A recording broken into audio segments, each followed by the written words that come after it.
All right, my craziest entrepreneurship story is I was arrested in Waikiki Beach in Hawaii when I was 17 for selling football jerseys without having a permit to sell on the street.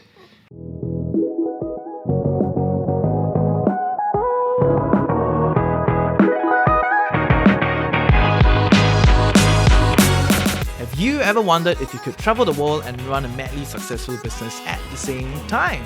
Living the dream, they say. Our guest for today has quit his high-paying banking job and traveled half the world. Okay, I know a little bit cheesy these days, but what is interesting is he went to multiple failed ventures in Bangkok, like breaking down and having a very hard time in a foreign land. He later tried to recreate his experience of backpacking and venture building into a pretty successful entrepreneur hostel chain. So let's welcome Vikram, founder of Draper Startup House, that has a big entrepreneur lodging network from Houston to Estonia to Vietnam and what have you, to share his little cheeky experience of how he uprooted himself from corporate America to become a dirty startup founder in his 40s in Singapore. So welcome to our Entrepreneurshit Show. Who does that? Who does that? Well, I apparently it's a very common thing. Really? Yeah. Okay. So share with us more, right? Well, there's a sporting event called the Pro Bowl, and it's a very big sporting event, and people spend a lot of money on merchandise, buying T-shirts and all the full gear. And I was on the beach, and I thought it was a good idea so I partnered up with someone to sell merchandise, and didn't realize that we needed a permit to be able to sell stuff on the street. And I didn't have a permit, and I got arrested for not having a permit, which I know sounds worse than it is. It's just, it's not a criminal offense, but it's really funny. But it was at 17. I was put into a holding cell and sort of experienced a little bit of what it could be like being a juvenile offense, I suppose. And so that's as crazy as it gets. So it's nothing crazy. But it's pretty wild, right? Like that kind of started you off on this whole entrepreneurship thing, and then you moved on to do other stuff, right? And then you joined corporate America. I did. So yeah. Just kind of help us understand, how was that journey, from this crazy guy at Waikiki to corporate America. Yeah. Well, truth be told, I feel my entrepreneurship journey is just starting. That's how I feel. And the reason for that is I started building companies much later in life. Generally when you talk to entrepreneurs, you hear the success stories. Generally, it's like someone started a company at 18, became a billionaire. Someone started a company at 23. So there's a lot of these amazing stories of successes, of people striking out on their own and building something. But I feel that moment hasn't quite come for me yet. I feel that moment is still to come. So how old are you? Just kind of give us an understanding. When you say late, what is that? I'm 40. Oh, okay. You don't look 40. Yeah. I look 40. Okay. No, you look young. Okay. But Draper Startup House, or at the time Tribe Theory, it was something I started when I was 38 or 37 or 38, which is pretty late to be starting a company. At least that's what appears. But if you look at the statistics and the data, you'll see that most companies in the world have been started usually by people around 40-ish, 40 plus. Yeah. And I think that makes a lot of sense for me now that I understand what kind of person I am and what kind of things I like to do and not do, and the experiences I've had. It makes perfect sense that this is actually a really good time to start a business. Yeah.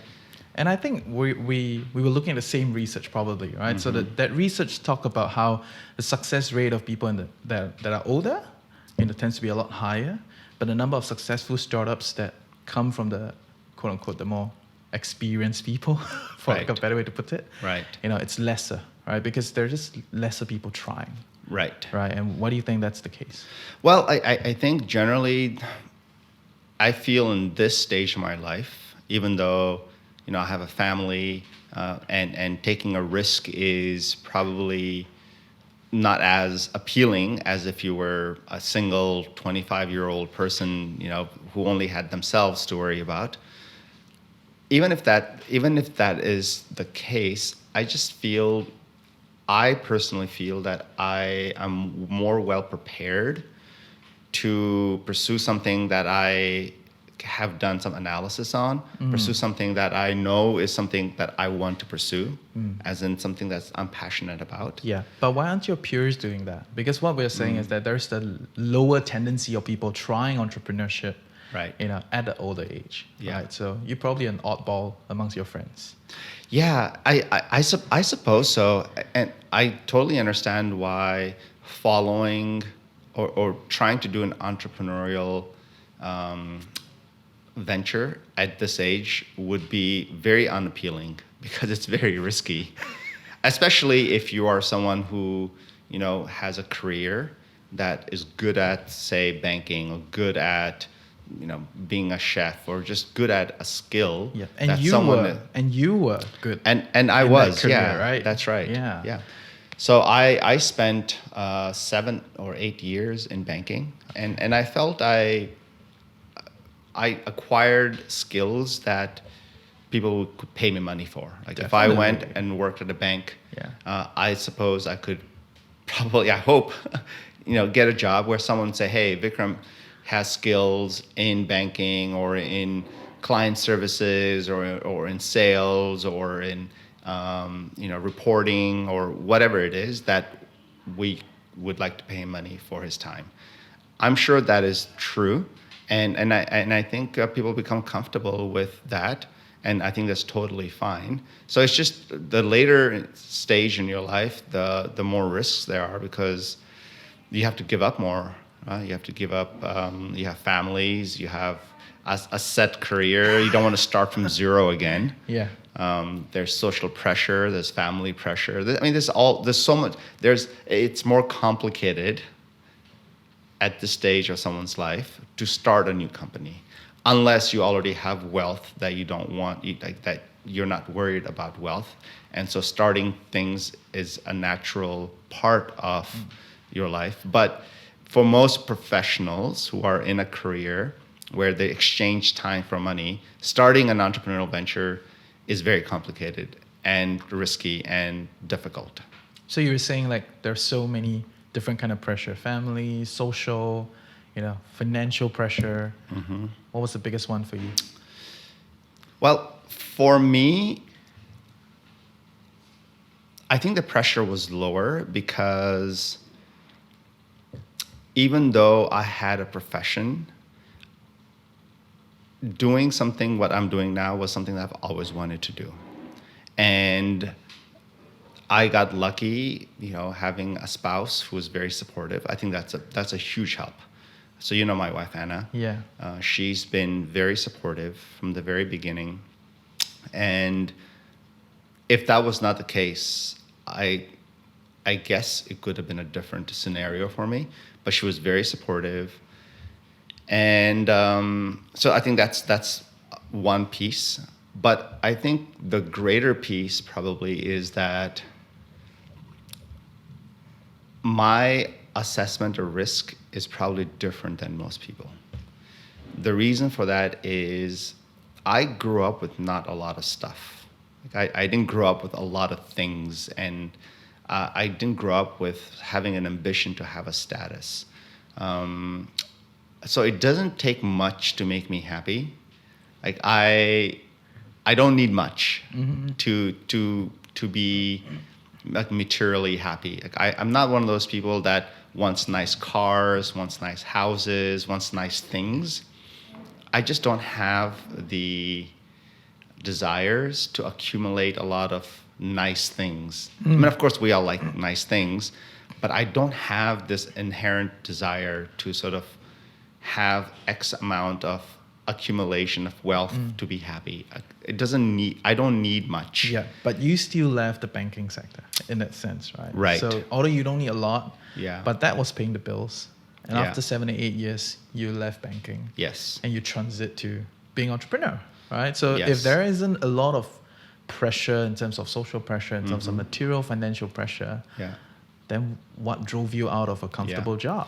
Yeah. So this actually, it's a really good point, because I used to work at JP Morgan, which is, Name drop? it's a well-known bank. It is. And it's a brand that a lot of young people want to go work at. And when I was doing my business school, so I did my MBA while I was working. And a lot of my peers in business school wanted the job that I had. So it was clear that it was something that people wanted to be in. And you're right, when you're in a situation where when you go to a cocktail party and your identity becomes where you work, then shedding that is very difficult. And as you can see, like you go to any sort of professional setting, where you work and what you do for a living is your identity, right? Yeah. It becomes, I am Reggie, I'm a banker, I work at this bank. Yeah. That becomes your de facto identity. Yeah. Right? Even in startup networking events, there is a certain pressure. Right. Right. When I go there, I'm like, maybe I'm not here yet, because some of the startups, they're bigger brands, they're doing better, right? And then if you're representing the brand, right? So I kind of get what you're saying. Yeah. Which is, it's a very interesting phenomenon, because if you think about companies, like what companies provide in exchange for your time is they provide you with a platform that gives you identity, right? I work at this insurance company, that gives you an identity. And companies essentially are providing you with an identity and are providing you with a platform for you to build your credibility, right? You don't have to do it alone, because if you're trying to do it alone, it's a lot more difficult. Yeah. But joining a company that has the network, has the brand, then that's what they're providing you, more than just money, right? Yeah. And so identity is such a powerful thing, and letting go of an identity that other people covet is a very difficult thing to do. And that's probably one of the reasons why it's people who work at great companies, they have a very hard time starting out on their own, because they have a lot of things that tick the boxes of, I have a great identity, I have a great paycheck, I have a great career, I have a great future. Corner office. But also, these are all things that are, I think, important in the sense that it gives you, it gives you friendships, it gives you global networks, and these are all very important, valuable things. I suppose exchanging that for something to follow something is starting from zero that has, that doesn't have a clear probability of success. It's a very difficult exchange to do. So I totally understand why people don't want to do it. I recognize that when I was thinking of starting something on my own, I knew that I had to shed myself from that identity. And so what I did was I literally put a very hard stop to that identity, in the sense that I quit my job. I sold everything I had. I picked up a backpack and I went backpacking. And I went to South America and I was hitchhiking. I was backpacking and staying in backpacker hostels. I did a complete 180-degree sort of change, because I knew that that identity that I had, the first thing I had to do was shed that identity. And once I shed that identity, became a dirty backpacker, right? It was kind of like it was okay, we'll do anything, right? Right. Yeah. Right. And that's sort of, I think, well, part of it was intentional, part of it was unintentional. But looking back, I think that shedding of identity was such a critical part of me being able to embrace new things and take new risks and pursue new things. That was a very, very important piece of the journey. from corporate America to where you are. So that's the transition. Right. Right. And during the traveling, going to all these different places, do you feel like you have redefined success or redefined your life in that process? How did that feel? Yeah, definitely. It may sound cheesy, but I actually really feel that I'm very successful. And for the following reasons. I have good health as far as I know, right? I feel healthy. I have a loving wife and a family.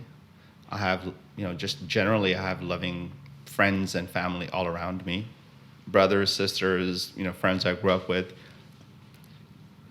and I feel I have a relatively young mind in the sense that I don't take myself too seriously, and I feel and that's a good thing.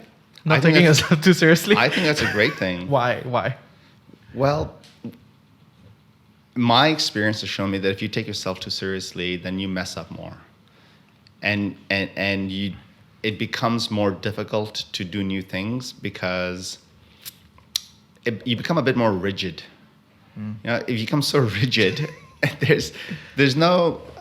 It just feels more fun to not be rigid. And I suppose not taking yourself seriously doesn't mean being complete derelict, but I guess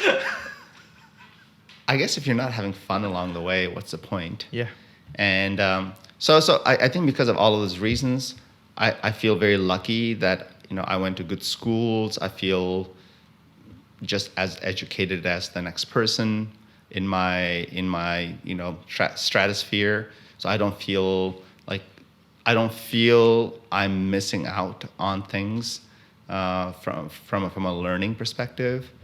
So I think all of these things make me feel successful. I've traveled the world, which is a privilege, which I've had the privilege to do. I'm generally a very optimistic person, and I'm generally a very positive person. I think these are good things, and I think this a combination of all those things makes me feel I'm very successful.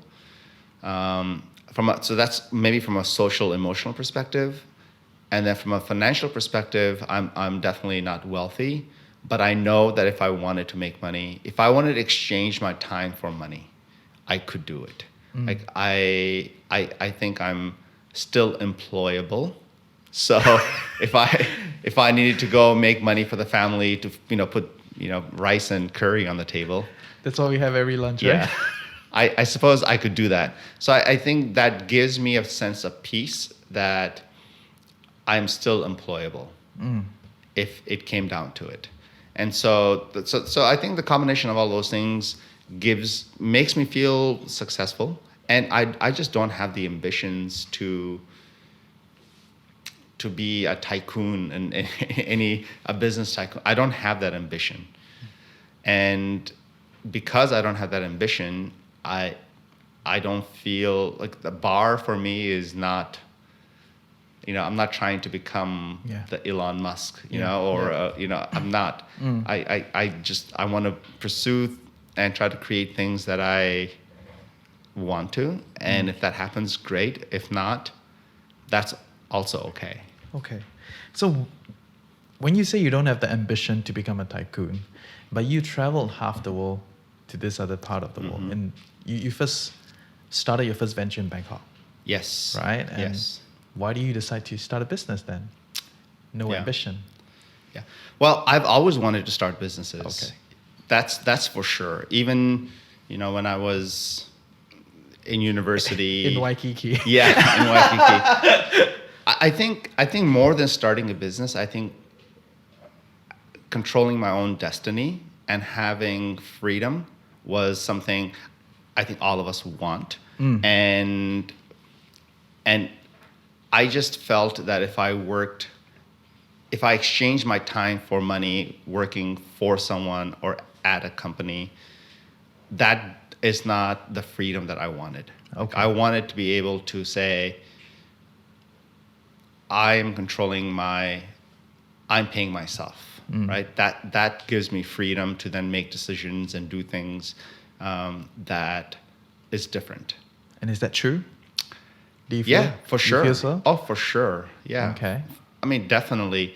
I mean, it has. You don't feel like you're creating your own job and then you're in your own business, you pay yourself, but then you're still within the job. You know what I mean? Right. Yeah. Well, that's true. So it's definitely not a perfect scenario, but it's a scenario that I prefer Okay. over someone telling me What to do. or what not to do. Parts of the world. Yeah. So how was that first venture in Bangkok like for you? It was fun at first, then became very difficult. At first, I was very naive, so I thought, oh yeah, we'll do these things. But then, as you start to learn about how complicated things can be, how difficult it is to do simple things like registering a company and having contracts signed, and everything is just so much more difficult. Once I started learning that and experiencing that, it became not so fun. And so it started off like super, super fun. What were you guys doing there? So the first thing we did was we were building a startup incubator, which had just tons of ideas that we were incubating. So things like accounting systems. There was one startup that was trying to build like a Xero for the Thai market. There was one idea where we're trying to build a plastic surgery marketplace. There was one idea that was trying to build a logistics last mile delivery kind of stuff. So all sorts of ideas that was our first project, just incubating all of these ideas. The second one, where I spent a bit of time on and actually raised venture money for, was to do a food delivery business in Bangkok. And the spin on the food delivery business was that we were going to do it completely through social channels. So all the ordering and everything, we would not build an app. It would be done through Messenger, Facebook Messenger. And this is when Facebook Messenger was really starting to do all the APIs and integrate with different businesses. And I think they were experimenting with a lot of the stuff in Asia. It hadn't even rolled out even in the US. And because a lot of commerce gets done in Asia through social channels like Facebook Messenger, Instagram, we thought this would be a good way to build a food delivery business completely on top of social media. So we raised a bit of venture money for it, and we built it, and it was out in the market for a while. But I ended up leaving that company, and why? Well, two main reasons. The first main reason, there was a lot of founder challenges. We had a group of people who came together to build this thing, and after a while, personality clashes. How do you even start with this group of people? Well, that's the thing, and I think this is a good lesson for the future for me, which is the groups of people you come together to start a company. You have to make sure that those groups of people are a group of people that are going to really get along. And this group of people, great people, but we just at some point didn't gel that well, and it's because we didn't really know each other that well. We came together through social networks. We were all involved in something or the other. We met as friends and became friends, and then said, "Hey, let's launch this thing." And I guess we're all acquaintances. We didn't really know each other on a deeper level.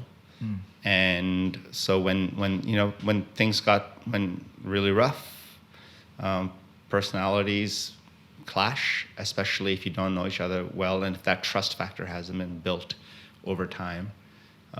So that was probably the biggest issue.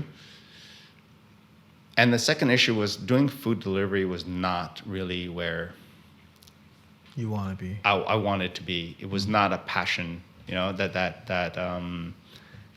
I thought was worth pursuing over these major personality clashes that were happening. So, babe, just rolling back on the personality clash, right? I'm just kind of curious, like, do you think people should get partners that are talented, or should it be like people that they can trust, right? So that's the thing. Yeah. Right? How do you then decide how much is talent, how much is trust, and how do you factor trust? Yeah, I think it's both, especially in the beginning stages of a company. You need partners who have talent, and those talents have to offset your talents.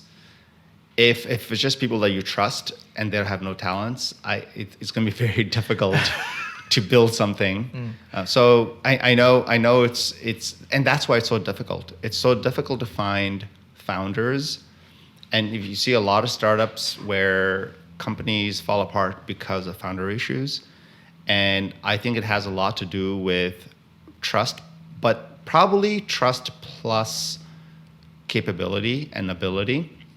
Because a lot of times I've seen two friends come together, they trust each other, they love each other, friends since childhood, they come together to build something, and it turns out that none of them have the ability to do all the things that need to be done, which in the beginning stages, you kind of have to do everything. Everything. Right? Yeah. So if there's some major abilities or capabilities that are lacking, then it means you have to go and hire someone else, which means that you have to pay someone else to do it. And so I think it's definitely both. But if I had to pick one or the other, I would say probably trust is, and the ability to really work together, especially when things get really, really hard, is probably more important. Because you can go hire someone for ability, right? Okay, but best is both. I think it's both. So it's not just about pulling that random friend that you enjoy hanging out with. Yeah. And it's not also just finding someone that's talented but you can't gel with, right? Yeah, because if that ability and the capability is missing, then that personal factor starts to deteriorate. Because then when things get really hard, you go, well, I'm doing all the work. What are you doing? Yeah. Right? Those types of questions, they start to like they start weighing on you. Yeah. And so that's why I think like having both the boxes checked is important. Yeah. It starts hounding, right? During tough times. Right. And then when you broke up with them, what happened for you? Oh, I mean,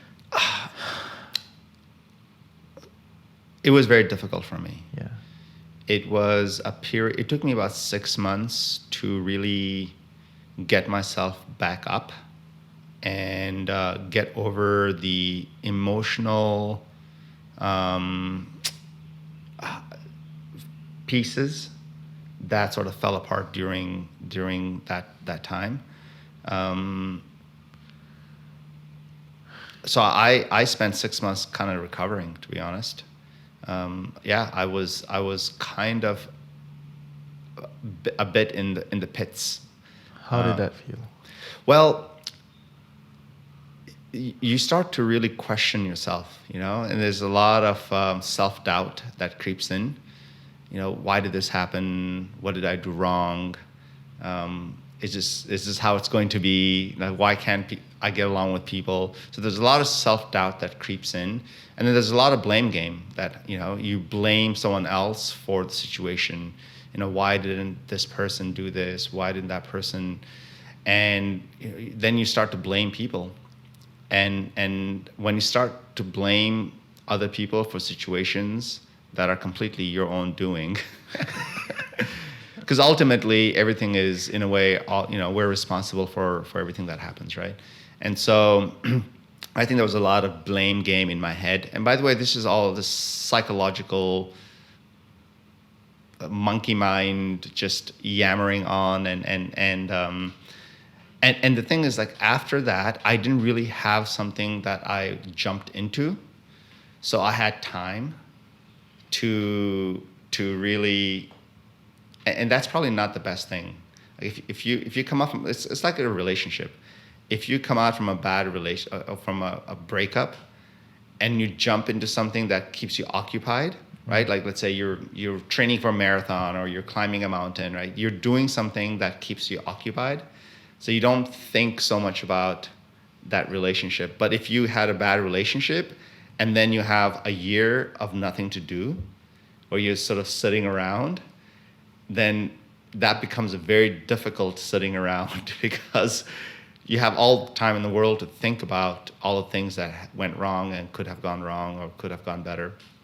So that's sort of what happened to me. I had time, and because I had time, a lot of blame game, self-sabotage, self-questioning, all the negative things that that can happen sort of occupied my mind for 6 months, and it took me that long to sort of just recover from the situation. So how did you go from like the abyss to where you are now, which is like, okay, yeah, I think I value, if there's anything, I could go out and work, so that's from shit show to become like confident, right? Yeah. So how did that happen? Yeah. Well, so there was a very critical moment where I was on a plane and I bought a book to read at the airport at one of the book things. I bought a paperback, and I'd heard of this book before, but it was not on the forefront of my mind. And there's a book called The Power of Now, which is I suppose you could say it's a philosophy book, or maybe it's a self-help book. And I read the book on the plane. It's an easy read, and that literally shifted my perspective and shifted my thinking, and it just snapped me out of my condition. And it was so simple, the whole the premise of the book is you're letting your mind go back to the past and just live there, whereas you should be living today and now, in the moment. You should be living as things unfold, and not because that's all said and done, and it's not real anymore, right? It's done. So it was really that simple. But maybe the intensity of the book and how well it's been written and how well it's communicated sort of connected with me, and I snapped out, and that's all it took. But that's what I think now. But I think I had to go through that pain. Yeah. Because you that had pain. to analyze all those, right. Internalize the thoughts, and just kind of look at all these things right. to finally. That was like the last thing. Well, that was the thing. If I hadn't gone through the pain, I don't think that book would have made sense to me. Yep. And that book spoke to me because I'd felt all the negative things associated with what happened, and the pain was strong. So reading this book, I was ready to get the medicine in that sense. Yeah. So that was a pretty critical sort of switch in my mind, which helps me even today. Cool. And one last question, right? I just want to know, like, why, despite all these, sounds like crazy, right? Why do you still do it? I genuinely love doing this most of the days. Most of the days. But really, in terms of like ideas that I want to be pursuing right now, this is it. This is the one that I want to pursue. This is the one, despite all the challenges, right? Despite COVID, despite all the shenanigans that are happening that are like literally like winds in our face, right? This is the idea that I want to pursue. And because this is the idea I want to pursue, I feel energetic about it, and I feel this is not wasting my time, that this is worth pursuing because it's something I really want to pursue.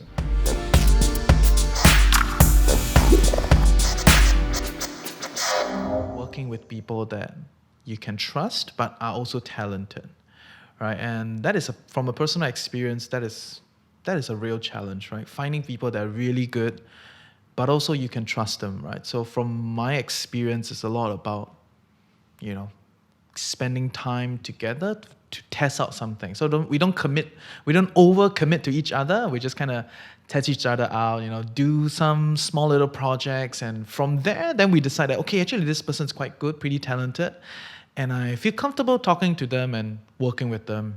And the comfort goes beyond just work, but a lot about also the person, right? So I think that's kind of where I stand from this interview. I hope you learned something useful. And hey, since you stay all the way here, Vikram has something additional for you after this. So just, if someone wants to start entrepreneurship, right? What is one advice you would share with them? The advice I give myself is you have to be willing to be embarrassed. And this is something that I have to tell myself all the time. This is what I had to tell myself when we first started this idea, was you have to be willing to be embarrassed, because not everyone's going to get it. People are going to laugh it off. Whatever ideas you have, someone's going to give you all the wrong signals, right? So you have to be willing to be embarrassed for an idea that you think is worth pursuing. Okay. Thank you. Thanks for today. Thanks for your time. See you soon. All right. Bye.